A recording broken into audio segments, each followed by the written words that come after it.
সকালবেলা ঘুম থেকে ওঠার পর যখন সুন্দর মতন কাজের জন্য ফোনটা হাতে নিই, ফেসবুকে ঢোকার সাথে সাথে তনি আপুর জুতা দিয়ে বাড়ি খাওয়ার কাহিনী আমাদের সামনে চলে আসে। এই যে সানবিজ বাই তনি আপু, উনি যে বাংলাদেশকে এত সুন্দর করে রিপ্রেজেন্ট করছেন, উনি আসলে বিশাল বড় একটা সামাজিক কর্মকাণ্ড করছেন। সেই সামাজিক কর্মকাণ্ডে উনার অনেক লোক কাজ করছে উনার কোম্পানিতে এবং উনি তাদের কর্মসংস্থান করে দিচ্ছেন।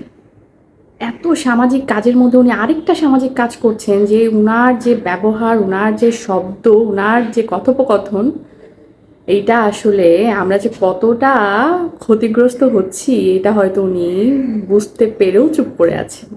এটা বিশাল বড় সামাজিক কর্মকাণ্ডের মধ্যেই পড়ে। উনি একজন বয়স্ক লোককে বিয়ে করেছেন, করতেই পারেন। অনেক লোক আছে যারা খেয়ে দিয়ে কোনো কাজ নাই, সারাদিন বসে বসে উনার 30 মিনিট 40 মিনিটের লাইভগুলো দেখে সেখান থেকে হিট টপিক, হিট শব্দগুলো বের করে সেটাকে দিয়ে আবার হচ্ছে রিল তৈরি করে করে জনগণকে ভিউজের জন্য অ্যাডভার্টাইজ করছে ফ্রিতে। এতে সানবিজ ভাই তনিও লাভবান হচ্ছেন এবং তারাও লাভবান হচ্ছেন। মাঝখান থেকে ক্ষতিগ্রস্ত হচ্ছি আমরা, যারা আমরা বোকার মতো বসে বসে এই ধরনের লোকগুলোকে সহ্য করছি, কিছুই বলছি না। আমরা এত কথা বলি, কিন্তু এত কথার মধ্যে আমাদের আসলে নিজেদের ধ্বংসটাই ডেকে নিয়ে আসি। ভালো কোনো কিছু করি না, আসলে ভালো কোনো কিছু করি না। অবশ্যই এই সানবিজ ভাই তনিকে আমি চিনি অনেক বছর ধরে। উনি যখন প্রথম বিজনেস করতেন তখন কিন্তু উনি এরকম ছিলেন না। উনাকে আসলে এরকম বানিয়েছে ওনার পরিস্থিতি, তবে উনি ওনার পরিস্থিতিকে কন্ট্রোল করতে পারেন। হ্যাঁ, আসলে ওনাকে দোষ দেওয়ার আগে পরিবেশটাকেও দোষারোপ করা উচিত আমাদের, কারণ পরিবেশই তো ওনাকে বাধ্য করেছে এই ধরনের কর্মকাণ্ডে জড়িত হওয়ার জন্য। পরিস্থিতি ওনাকে এরকম বানিয়ে ফেলেছে। কিন্তু একটা ব্যাপার কি, আমি অনুরোধ করি যে এই ধরনের ভিডিওগুলা যারা দর্শকরা, হয়তো আমার কথা অনেক মানুষ শুনবেন, অনেক মানুষ শুনবেন আমার কথাগুলো। হ্যাঁ, এমন কেউ হয়তো শুনতে পারেন যারা নিজেরাই এই ধরনের ভিডিওগুলা দিয়ে দিয়ে ভিউজ কামাচ্ছেন। আমাদের সমাজটাকে আর আসলে, সমাজের মানুষগুলোকে আর ক্ষতিগ্রস্ত করেন না। একটা মানুষ বৃদ্ধ একটা লোককে নিয়ে যদি সুখে থাকে তাহলে আপনাদের কি? আর উনি যে ধরনের কাপড় চোপড় পরে উনার উনার বিজনেসের জন্য উনি আমাদের সামনে আসেন, সেটা ওনার ব্যক্তিগত ব্যাপার। সেখানে কথা বলার তো আমাদের কিছু নাই। আপনার যদি ভালো না লেগে থাকে সেটা স্কিপ করেন। কিছু কিছু লোকেরা আছে যারা কিনা বলে আপনি এই ধরনের কাপড় চোপড় পরে আমাদের আমাদের নষ্ট করছেন। প্লিজ, আপনাকে তো ধর্মে বলাই হয়েছে যে আপনি চোখের পর্দা করেন।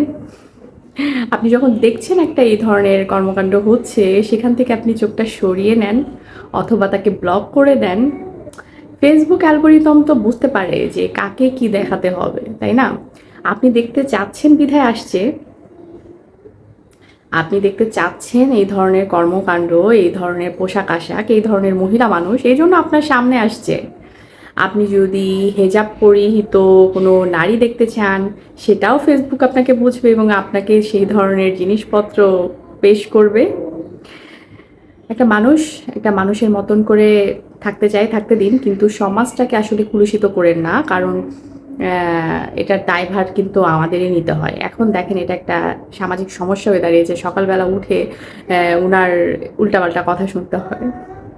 খুব বিপদের মধ্যে আছি আমরা। হ্যাঁ, আপনাদের এইসব কর্মকাণ্ডের জন্য, জনগণের এসব কর্মকাণ্ডের জন্য প্লিজ ভিউজ বাড়াতে হয়। ওই 30 মিনিট আপনি নিজেকে নিয়ে ভাবেন, আপনি আপনার মধ্যে কি ক্রিয়েটিভিটি আছে, আপনি কি দিয়ে ভিউজ আনতে চান সেটা চিন্তা করেন। মানুষ আপনাকে বুঝবে, আপনাকে দেখবে, অসুবিধা নেই। হ্যাঁ, আরেকজনের গালিগালাজ, আরেকজনের উল্টাপাল্টা কর্মকাণ্ড দিয়ে আসলে ভিউজ আনার কোনো মানে আমি দেখি না। আমি আসলে দুই দিক থেকে কথা বলার চেষ্টা করেছি। সানবিজ ভাই তনি আমি জানি উনি কি জিনিস, হ্যাঁ, আর জনগণও কি জিনিস সেটাও আমি জেনেই কথাগুলো বলছি। দুই দিককেই আমি কথাগুলো বললাম যে আসলে আর না। আসেন আসলে চেঞ্জ করি। আমাদের সমাজটাকে আমরা চেঞ্জ করি, হ্যাঁ? আমাদের পরিবেশটাকে আমরা সুন্দর করি। ফেসবুকের পরিবেশ, ফেসবুক এখন তো টিভির থেকে বেশি ফেসবুক ইউজ করা হয়। ফেসবুকে আমরা অনেক ধরনের নিউজ পড়ি, অনেক কিছু জানি, অনেক কিছু শুনি। আসলে জানার জন্যই ব্যবহার করি, হ্যাঁ? জানার জন্য ব্যবহার করি, বোঝার জন্য ব্যবহার করি, ভালো একটা জীবন গড়ি। ভালো থাকবেন সবাই আমার। আমার কথা শুনে যদি আপনারা কেউ কষ্ট পেয়ে থাকেন, প্লিজ আমাকে মাফ করে দিবেন। কারণ আসলে বলতেই হলো না, প্রতিদিন একই ধারাবাহিকতা আসলে ভালো লাগছিল না তো। তাই একটু বললাম কথাগুলো। ভালো থাকবেন সবাই, সুস্থ থাকবেন সবাই। আল্লাহ হাফেজ।